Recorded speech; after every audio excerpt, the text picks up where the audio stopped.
Hello friends, तो कैसे हैं आप लोग। आई होप आप लोग अच्छे होंगे और स्वस्थ होंगे।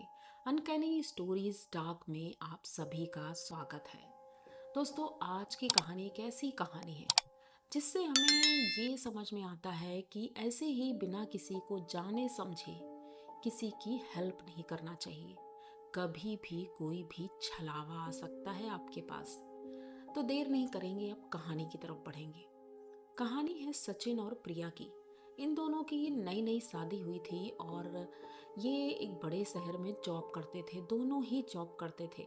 इस वजह से दोनों को ये था कि एक अपना फ्लैट हो जिससे कि किराए के घर से छुट्टी मिल जाएगी, क्योंकि अभी तक किराए के घर में ही रहते थे।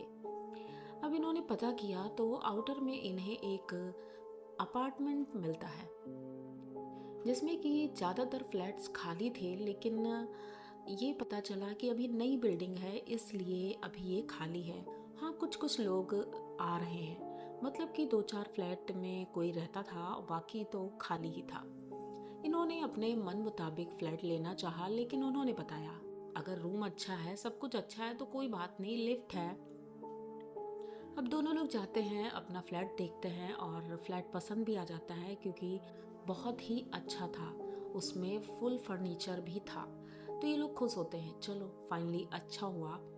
अब ये लोग शिफ्ट कर जाते हैं। उसी दिन शिफ्ट हुए थे और ये लोग बहुत खुश थे, सारा सामान अच्छे से लगा दिया था।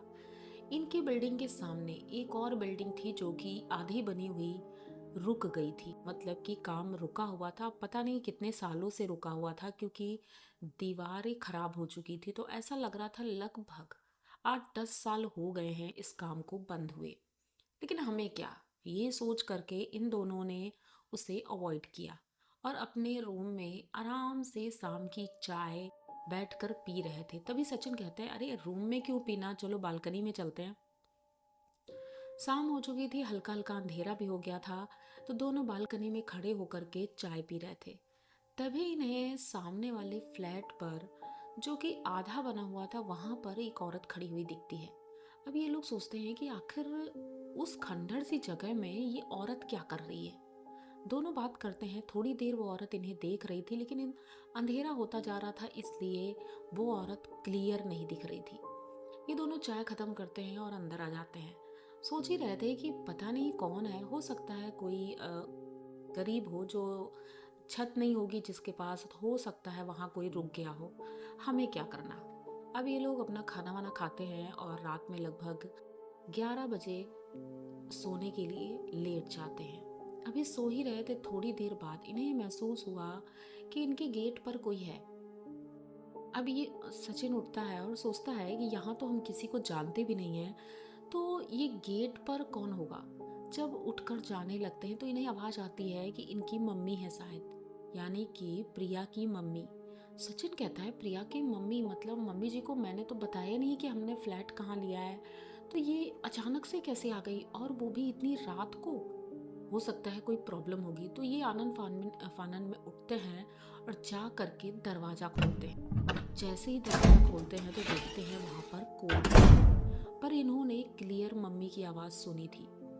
अब थोड़ा सा अजीब लगता है, फिर सोचते हैं हो सकता है मैं कुछ सोच रहा हूँ इस वजह से ऐसा हुआ हो। ये तुरंत अपनी सासू माँ को फ़ोन करते हैं। अभी तक प्रिया को ये सब कुछ भी नहीं पता था, वो सो रही थी। सचिन अपनी सासू माँ को फ़ोन करते हैं और पूछते हैं, मम्मी जी आप ठीक तो हैं। तो वो सो रही थी। तो उन्होंने कहा, अरे बेटा इतनी रात को फ़ोन किया तुमने। तो सचिन कहते हैं, हाँ वो ऑफिस से लेट आया था तो ऐसे ही आपकी याद आ गई तो हमने फ़ोन कर लिया। अब वो कहती, नहीं बेटा मैं ठीक हूँ और सभी लोग ठीक हैं, बेटा तुम भी सो जाओ, बहुत थके हो गए। प्रिया ठीक है। तो सचिन ने बोला, हाँ सब ठीक है। अब ये फ़ोन रखते हैं। अब सचिन को थोड़ा अजीब लग रहा था कि आखिर ऐसा कैसे हो सकता है। यही सोचते सोचते ये बेड पर आते हैं और नींद आ जाती है। सोने लगते हैं। रात के लगभग 2:30 बजे इन्हें अपने रूम के आसपास कोई महसूस होता है, जैसे कि बगल वाले रूम में कोई है या किचन में कोई है। सचिन की आंखें तुरंत खुल जाती हैं एक आवाज़ से, जैसे कि किचन में किसी ने बर्तन गिराया हो। ये तुरंत तुरंत उठते हैं और इन्हें लगता है कि शायद कोई बिल्ली होगी। जैसे कि किराए के घर में रहते थे तो वहाँ पर बिल्ली आ जाती थी। ये उठते हैं, किचन की तरफ भागते हैं। फिर इन्हें याद आता है, अरे भाई 10वीं फ्लोर पर बिल्ली आएगी कैसे। और आ भी जाती है तो दरवाजे तो बंद है, सारे खिड़कियाँ दरवाजे सब बंद है, तो बिल्ली कहाँ से आएगी। अब ये किचन में जाते हैं, चेक करते हैं तो किचन का जितना राशन था सब नीचे फैला हुआ पड़ा था। ये देख करके सचिन थोड़ा सा डर जाता है। तब तक नेहा मतलब प्रिया की भी नींद खुल जाती है। प्रिया भी आती है और पूछती है ये सब कैसे हुआ। सचिन कहता है अरे वो गलती से मुझसे ही गिर गया था, क्योंकि सचिन नहीं चाहता था कि प्रिया डर जाए। अब प्रिया हेल्प करती है और सारा सामान समेट कर रखती है। प्रिया कहती है अगर आपको कुछ खाना था तो मुझे बता देते, मैं बना देती। सचिन कहता है अरे मैंने सोचा क्यों तुम्हें परेशान करूं, अब सारा सामान समेट कर रखते हैं। प्रिया कहती है कुछ बनाना है, तो सचिन कहता है नहीं बनाना नहीं है, चलो अब ठीक है सो जाते हैं, वैसे ही भी 2 घंटे बाद तो सुबह हो जाएगी। लेकिन अब सचिन को डर लग रहा था। सचिन चुपचाप जाता है, बेड पर बैठ जाता है। प्रिया फिर से सोने लगती है। अब सचिन को नींद नहीं आ रही थी तो वो टहल रहा था, बालकनी में जाकर खड़ा होता है। जैसे ही बालकनी में खड़ा होता है तो देखता है घर के ठीक सामने एक औरत खड़ी है। वो घूर घूर कर इनको देख रही है। प्रिया प्रेग्नेंट थी, ये बात अभी तक किसी को भी नहीं पता था, यहाँ तक कि इन्होंने अपने मम्मी पापा को भी नहीं बताया था। अब रात हो जाती है, दूसरा दिन सुबह आता है। सचिन ने उस औरत को नीचे देखा था लेकिन उसे अवॉइड कर दिया और उसके बाद सो गए थे। सुबह होती है, प्रिया रोज की तरह तैयार होती है ऑफिस जाने के लिए। जैसे ही ऑफिस जाने के लिए निकल ही रही थी तभी उसे महसूस हुआ कि जैसे कि घर में कोई है। वो दरवाज़ा अपनी तरफ खींच रही थी लेकिन दरवाज़ा बंद नहीं हो रहा था। प्रिया को थोड़ा सा मेहनत करनी पड़ी और बहुत तेज़ी से वो दरवाज़ा बंद कर देती है, ताला लगाती है और चल देती है। अब अपार्टमेंट से जब बाहर निकल रही थी तो उसने देखा कि एक औरत कुछ दूर एक पेड़ के नीचे खड़ी है और वो प्रिया को बहुत घूर घूर कर देख रही है। प्रिया कहती है ये औरत बहुत अजीब सी है, मुझे लगता है ये वही सामने वाली औरत है जो कल रात में हमने देखा था।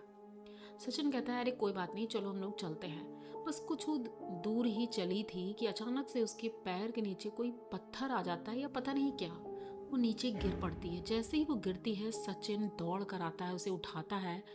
प्रिया का रो रो कर बुरा हाल था और देखते हैं तो नीचे ना ही कोई पत्थर था ना ही कुछ भी नहीं था वहां पर। तो आखिर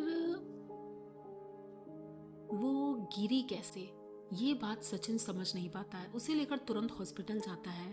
हॉस्पिटल जाने के बाद जो उसे पता चलता है ये बहुत ही ज़्यादा अजीब था, क्योंकि उसे पता चलता है कि अब उसका बच्चा नहीं रहा। ये सुनते ही सचिन बहुत दुखी होता है, रोने लगता है। उधर प्रिया का भी रो रो कर बुरा हाल था। अब ये दोनों दूसरे दिन डिस्चार्ज होती है प्रिया और हॉस्पिटल से घर आते हैं। घर आने के बाद ये अपने मम्मी पापा को भी फ़ोन करते हैं कि हमने तो सोचा था कि 2 महीने बाद खुशखबरी देंगे, लेकिन हमारे साथ बहुत गलत हुआ है। तो प्रिया की मम्मी आती हैं, वो भी फ्लैट में रुकी थी। और जैसे ही वो फ्लैट में आती हैं, और प्रिया की मम्मी बहुत पूजा पाठ करती थी इसीलिए उन्हें ये कुछ ऐसा पता भी चल जाता था अगर कोई निगेटिविटी है। प्रिया की मम्मी को एहसास हो गया था कि इस घर में कुछ निगेटिविटी है। ये इन्हें समझ में नहीं आया था प्रिया और सचिन को, लेकिन सचिन फिर भी विश्वास करता था। रात का वक्त होता है, सभी लोग सो गए थे। आज सचिन भी बहुत आराम से सो रहा था क्योंकि मम्मी जी थी। मम्मी प्रिया के सिरहाने बैठी हुई थी और उन्हें भी नींद आ रही थी। बैठे बैठे वो सोने लगी थी। तभी उन्हें एहसास होता है कि घर के कमरे के बाहर एक औरत खड़ी है और इनकी तरफ घूर घूर कर देख रही है। जैसे इनकी मम्मी उसकी तरफ देखती हैं, क्योंकि उन्हें एहसास हो गया था, तो जब वो सामने देखती हैं तो वो औरत कहती है कि तुम यहाँ क्यों आई हो, और तुम और तुम्हारे बेटा बहू इस घर को छोड़कर चले जाओ, क्योंकि अगर इस घर में रहे तो अभी तो बच्चा ही गया है, अब उसकी माँ जाएगी। ये सुनते ही प्रिया की मम्मी बहुत तेजी से चिल्लाती हैं और उससे कहती हैं कि तुम होती कौन हो हमें घर से बाहर निकालने वाली। तो वो हंसती हुए बहुत तेजी से हवा में उड़ने लगती है और कहती है ये घर मेरा है। 2 साल पहले मैं इसी घर में रहती थी और मेरा बच्चा इसी तरह से चला गया था। वो देखो मेरा बच्चा। अब ये खिड़की की तरफ देखती हैं तो एक छोटा सा बच्चा खड़ा हुआ दिखाई पड़ता है और बाद में उसी खिड़की से नीचे कूद जाता है। ये देख करके प्रिया की मम्मी बहुत ज़्यादा डर जाती हैं। अंदर से डर तो लग रहा था, लेकिन उन्होंने हनुमान चालीसा पढ़ना शुरू किया और उस औरत से कहा कि तुम हमारा कुछ नहीं बिगाड़ सकती हो, ना ही मेरे बच्चों का, तुम यहाँ से चली जाओ।